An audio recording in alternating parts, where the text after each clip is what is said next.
Every year Jupiter Broadcasting has been to Southeast Linux Fest, we've had a great time. A large part of that is due to the stellar internet connection provided by Global Vision. This is in part due to one of their senior technicians, Zach Underwood. Zach has not only been paramount in providing solid, reliable internet for the conference, but has been extraordinarily accommodating in providing us with the demands of mobile broadcasting so that we can bring you uninterrupted video streaming coverage of SELF each year. After SELF wrapped last year, Zach extended us an invitation to come on down to Greenville, South Carolina to visit Global Vision's headquarters, where it turns out in addition to providing internet to Linux conferences, they run a wireless ISP that serves customers all around the area. Zach and I share a fanboyism for Ubiquiti equipment, and he takes us on a tour to show us how they use Ubiquiti equipment to run their company.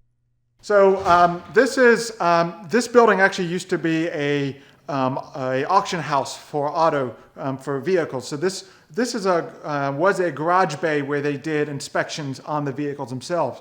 We kept the garage bay door, which makes so we can accept pallets of equipment. But this is our primary storage location for all of our wireless equipment. We got a couple $1,000s worth of Ubiquiti inventory at this point. Even some new stuff. Sitting on the desk right there is one of their new AC access points that they just released less than a month ago. It's a dual band wireless AC, and its MSRP is less than $100. Wow. And let's see. All right, so this is also another garage bay. We use this again for storage. This is more the construction stuff. Sometimes we have to fabricate mounts for the wireless equipment. We also got a huge stack of servers that we're going to be getting rid of. These are old. We also keep all of our tower climbing stuff in here, including all the harnesses, all the ropes, and even some of the wireless antennas. You want to do a little talk about those? Sure. Let's start with this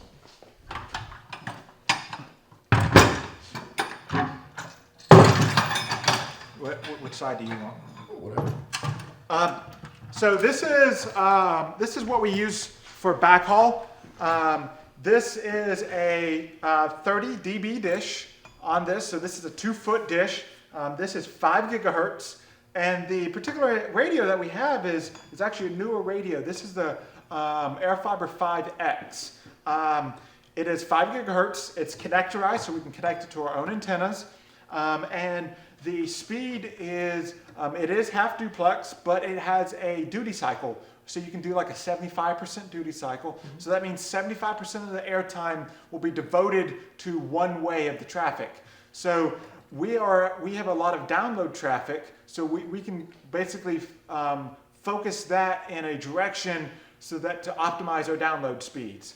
Mm-hmm. This thing, we haven't installed and speed checked it yet, but theoretically it should be more than 200 megs. And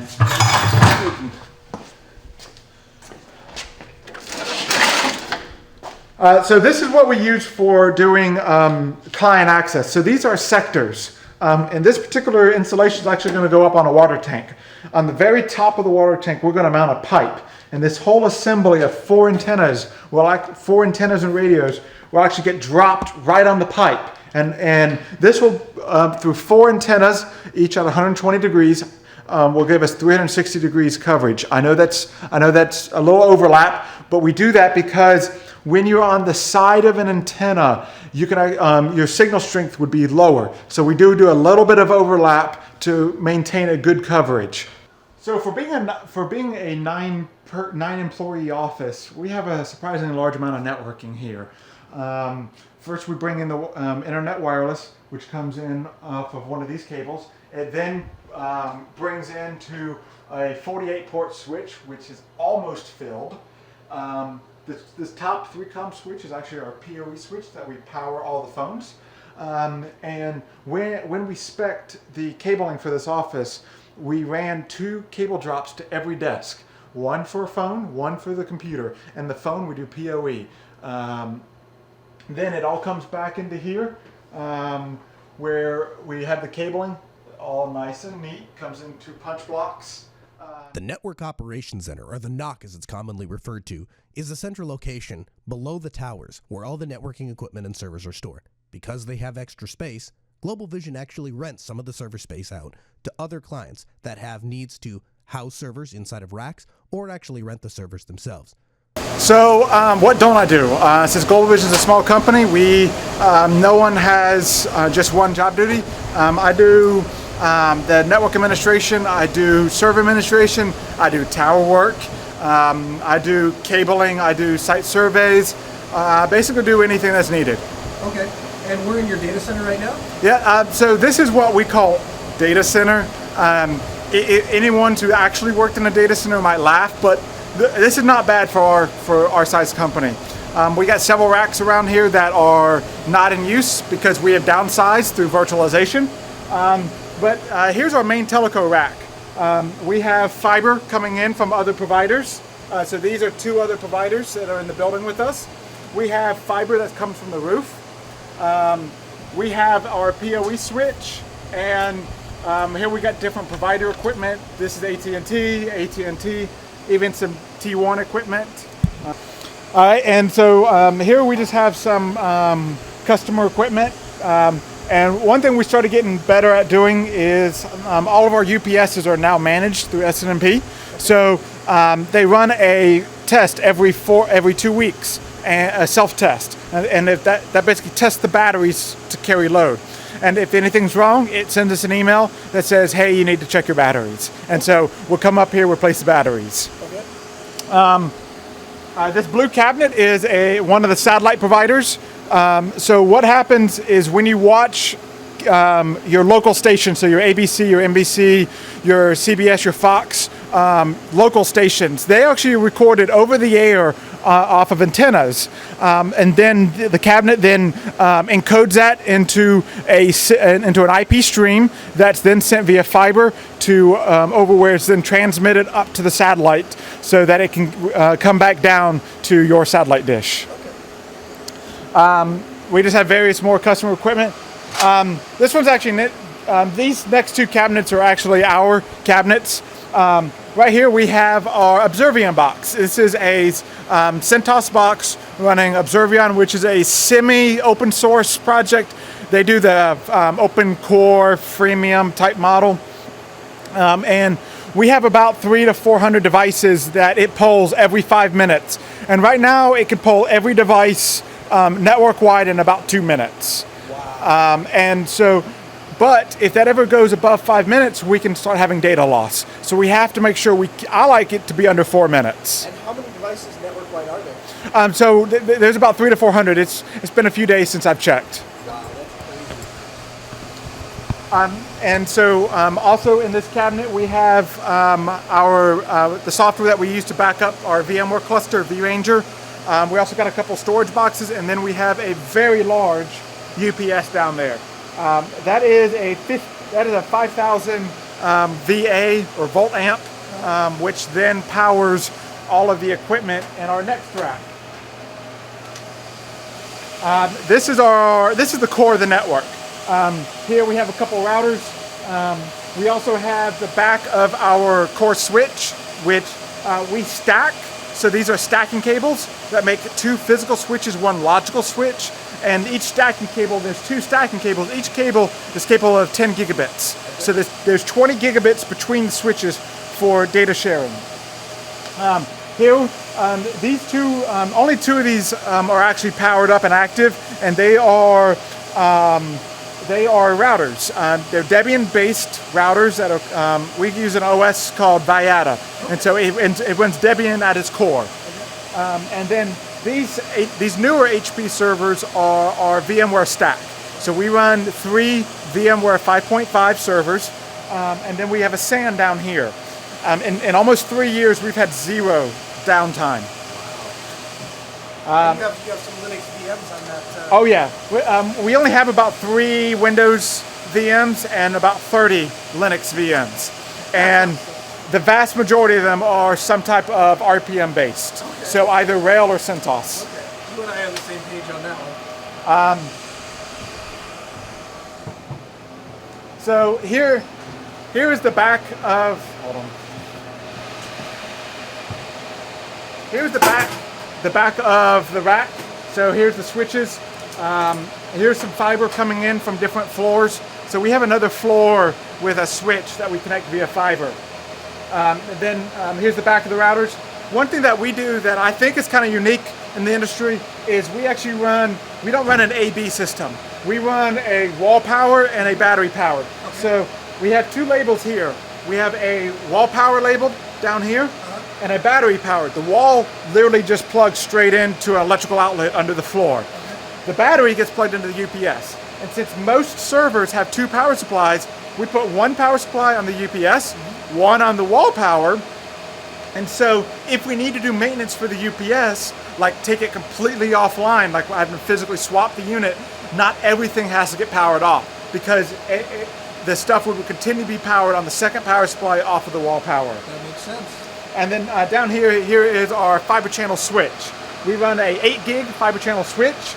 It runs so each cable is running at 8 gigabits, and to each server we run 2 of those for redundancy. So we have a total of 16 gigabits. Wow.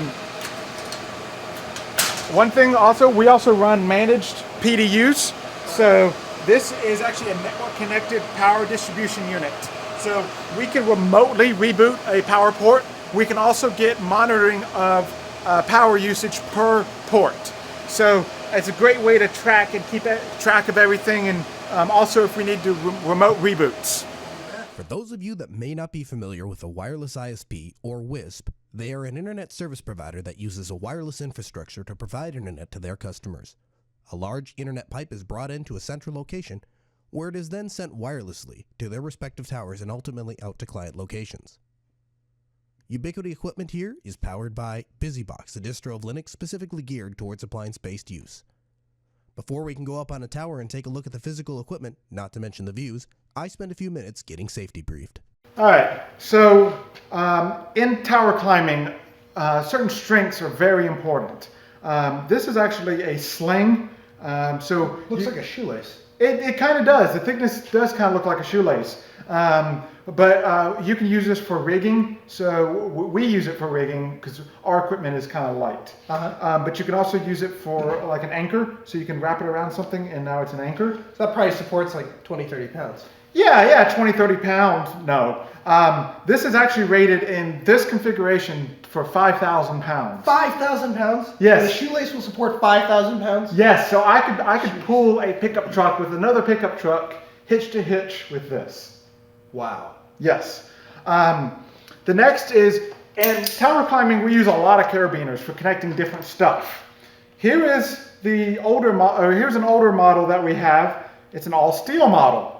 Here's an aluminum model. Jeez.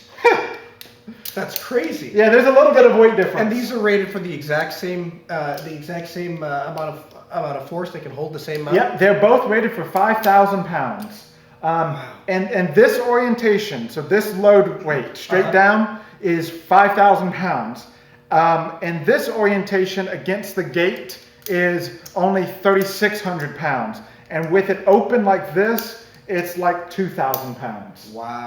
And all of, per OSHA regulations, all the carabiners that we use for life-saving equipment must be double action. So it takes 2 actions to open it. In this case, twist, and then you can open it. Okay. And also for, and the other requirement is they have to be self-locking. So when you let go, it automatically locks. In recreational work, like mountain climbing and rock climbing that you do recreationally, it is permittable to have a self-closing but non-locking one. In a professional environment, that is not allowed. Okay. All of the safety equipment that we use has a minimum of 5,000 pound rating. Here's one of the anchors that we use. What we'll do is, if we need to anchor like a rope or something, we'll put it around part of the tower and this orientation, and now we can tighten it and hook our rope right here. And this again is rated for 5,000 pounds. Now, I don't know about you guys down here in South Carolina, but I don't weigh 5,000 pounds, and I don't know anyone that does. Why is it that you guys have equipment that's rated for 5,000 pounds? So it's not just your body weight. Part of it is because the safety equipment that we use has a fall distance. Okay. This is actually a 6-foot lanyard. Okay. And so when this is anchored, say it is on your harness, so it'd be on your harness right between your shoulder blades, and it is anchored to the tower at your feet, roughly your feet. So if you fall, you're now going to fall, let's say from the distance between your back and your feet, let's say 5 feet. Then this is a 6-foot apparatus, so you're going to fall another 6 feet before the safety equipment even kicks in. Then you're going to fall another 3 feet before this safety equipment will bring you to a stop. So your feet can now be, 15, 20 feet below your anchor point. And when that anchor point gets stressed from you falling, it can do an impact, a very high impact load. And so the 5,000 mark is really, it only gives about 1,000 pound impact on the anchor, but that 5,000 is a buffer zone, a safety zone, a margin factor. And the ropes that we have right here, this is a 1/2 inch double braid rope, and it's rated for a 10,000 pound brake strength. Wow. Now you're telling me earlier that a knot will actually negatively affect the rope's ability to hold a certain amount of strength. Yep. So when a rope is rated for a particular strength, it's rated in a straight line. But when you add knots, it will basically degrade the strength of the rope by a certain percent based on the type of knot. So that's why what's nice about using these ropes is because they got a 5,000 or 10,000 pound rating. Even when we put a knot, we can still stay at or above that 5,000 mark. Now, does that persistently degrade the rope, or is that just for the duration of the knot? So just the duration of the knot. So in this particular scenario, I don't know the exact percentages, but this particular knot will degrade the strength of this entire assembly by a certain percent of its total strength. Okay. Per OSHA regulations, the anchors that we use for our Y lanyard right here for fall protection, the actual specification says if you believe it can hold a pickup truck 5,000 pounds, then it is safe to use as an anchor. During my training, he kept stressing, he kept asking, look at that particular spot. Could you hang an F-150 off of that particular spot? If you don't feel comfortable hanging a pickup truck off of that spot, then you shouldn't feel comfortable putting your life and anchoring to that location. Mm-hmm. And doing climbing in a professional environment, we have to use full body harnesses. So that it's over the shoulder straps with leg straps. This is required, and recreational climbing, it is okay to get away with just the waist. But in professional climbing, you have to use a full body harness. If you're going to be spending a lot of time hanging in a harness, this metal seat is a godsend, because basically what it does is when you go to position or basically stop at a location, you'll hook into these D-rings and that hooks to the seat. So when you go to lean back, you actually put your weight on your butt and not your back or your shoulders or even your feet. So it basically helps transfer your weight to a more of a sitting position. Okay. And also, every time when you're on a tower, hard hat is required. At one point, the deaths in tower industry were getting really bad. So the OSHA's director basically told his field agents that if he saw anyone doing work on a tower, to pull over on the side of the road, get their DSLR with a long lens on it and take pictures of everything they could. And basically then those agents would go back to the field office, give it over to a specialist, and the specialist will then groom the pictures for violations and will basically mail violations to the company of various things. And a hard hat could be a $7,000 violation. Wow. So simply not having the hard hat on could be a huge violation. Also, in towers, sometimes our towers are not the best maintained on the ground as far as bugs and grass and such. So we always keep a nice bottle of hornet and wasp spray because we have rolled up on sites and maybe on the between two pieces of equipment, two boxes, there'll be a yellow jacket's nest. And the only way to safely climb that tower at that point is to take care of the yellow jackets. That's why we keep a can of this. Juice them. Yeah, absolutely. Another concept that is very important is, particularly if you do any work with broadcast equipment, this is called lockout tagout. So basically, what happens is anyone who's on the tower would basically get a lock and key that they would put this device would then go around the power supply for that tower. So for a radio station, this device would go around the breaker that services power to the transmitter, because if the transmitter gets turned on while you're on the tower, you can basically be microwaved on the tower. So this basically prevents someone else from coming along going, this breaker shouldn't be off, and turning the breaker back on. Mm-hmm. And so by having the tower climber have one of the keys to the lock, because this particular unit will hold 6 locks. So every person on the tower will get their own lock, including someone on the ground.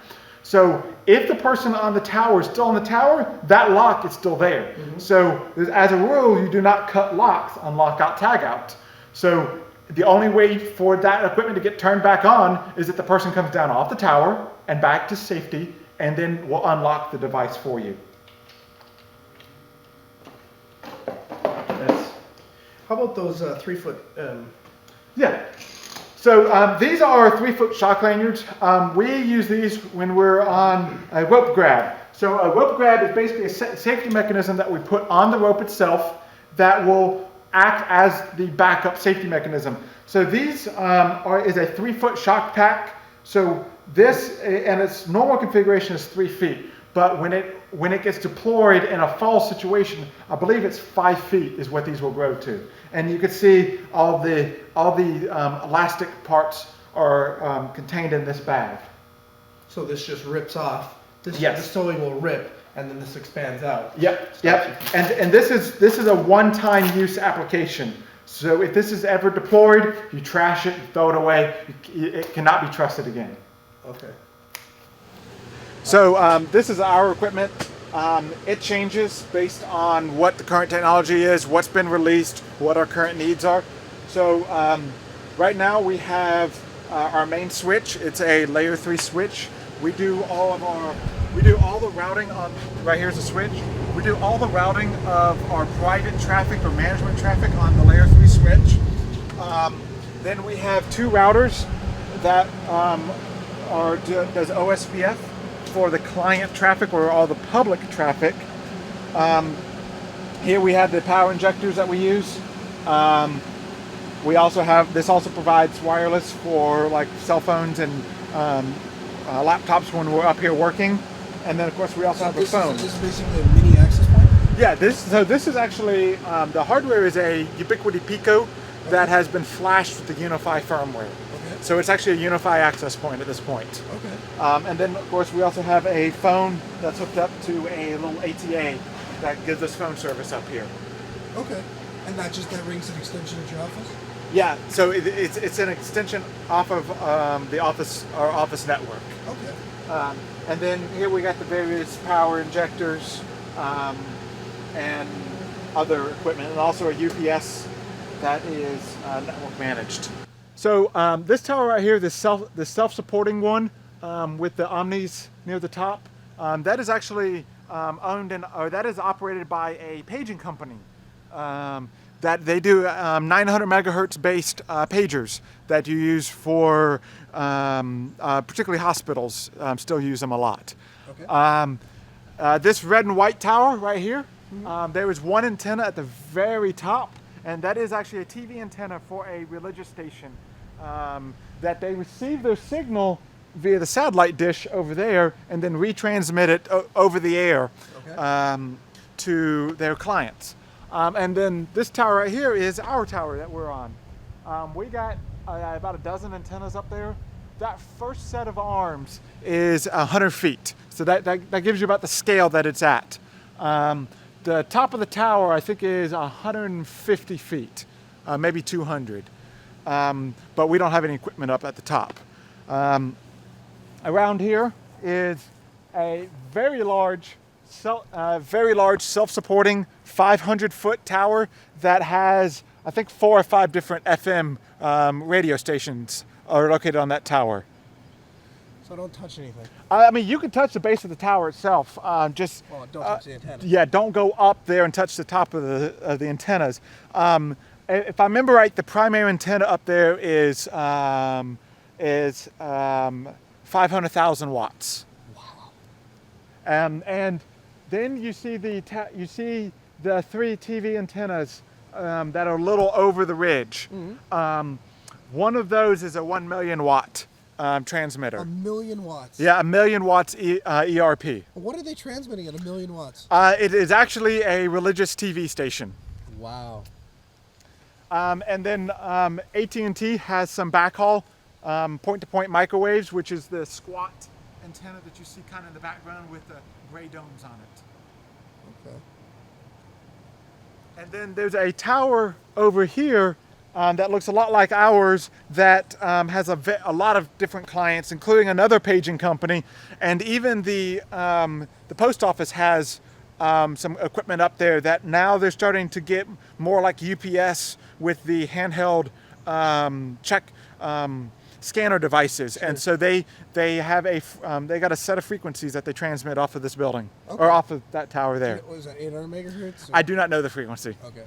Tell you. All right, so obviously, as being a wireless ISP, when we bought this building, we chose this specific location because it could see one of our towers. So right up there, we have one of our, that is our office connection.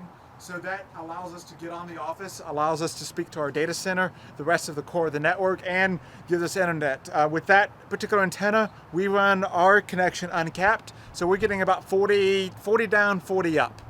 Okay. And then around the corner, I can show you.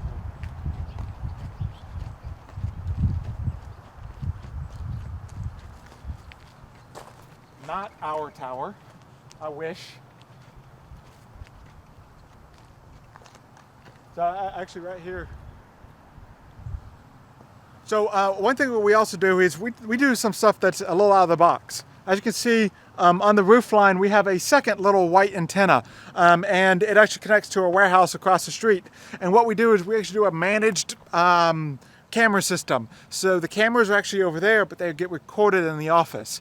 And we do that over a private wireless link. When all the cameras are running, it's about 20 megs saturated. And of course, being a wireless company, we have to deal with towers a lot. And so one thing we're trying to get into to help keep costs lower is actually building our own towers. And so you can see we have one tower that's kind of in the weeds at this point. That is actually a 60-foot tower. It's a Ron is a manufacturer. And between the 3 sections, it weighs about 900 pounds. Climbing the tower was actually a blast. We put in to practice a bunch of safety precautions to make sure nothing bad would happen. After I got myself tied off and we got the equipment suspended 300 feet up in the air, we actually conducted an interview. And Zach explains exactly what happens on this tower and all the other towers that this tower communicates to provide wireless internet to their customers. By far one of the most interesting interviews I've ever done. Zach somehow has gotten me up here. What are we, 300 some feet up? Yeah, about 350 feet. We're on a tower that provides internet to this whole city, and they provide it wirelessly. Zach, how often are you up here? I'm about once a month installing or changing equipment. Do you ever get, you don't have a fear of heights then? Absolutely not. I love this view. Now, is this is kind of your main tower? Yeah, this is our main data center, is underneath this tower. It's on the top floor of this building, and this tower is actually built about 40 feet above the roof of this 330-foot building. So we're actually quite a bit high, and unfortunately the camera's mounted on the other side of the tower. I would show you the ground. Yeah, it's taken quite a bit of work to get all this kind of set up. Yes, yes, and the weather is so great, as you can see, all this rain and wind. Now, this actually wirelessly links to other towers in the area. Is that the way it works? Yes, that is correct. We have, from this building and this tower alone, we have a link that goes 44 miles up to North Carolina. That's our farthest link by far. But our shortest one is actually to a tower over here. It's about 4 miles. And you guys maintain all of that stuff? Yes, so I do the primary tower work and also most of the networking. And then below where we are now, this is where your main data center is, huh? Yes, and the top floor of this building, right under this tower, is our main data center where we get our internet from and also house all of our servers. Now, what primarily is the equipment on this tower that we're looking at? So the primary vendor that we use for all of our wireless equipment is a company called Ubiquiti. We use a lot of their different products, but we also, on this particular tower, we also have a SAF Technica link. It's a licensed link, 11 gigahertz, our particular link is 6 miles and can do 336 megs. Wow, that's absolutely incredible. And all that's being powered from all this equipment. These are all antennas, I see? Yes, everything, the white things below us are antennas, and we'll show you some still shots of those later. We have, I think, about 11 or 12 different antennas on this roof. Not all of them are on this tower, but a lot of them are. And then the radios are attached behind them? Yes, and all of our products that we use, we run either Ethernet or fiber up to the radio, and then the radio is mounted directly to the antenna. Outstanding. Anything else you want to tell me before you get me down from here? No, it's just going to take a few minutes to get everything wrapped up. All right, sounds good. Well, thanks a lot for doing an interview at 300 plus feet. You're welcome. While absolutely. hanging on this belt. And like I said, we'll get some still shots for that. Yeah, don't kill me on the way down. Absolutely not. Too much paperwork. Okay, sounds good. Thanks, Zach. Oh, you're welcome.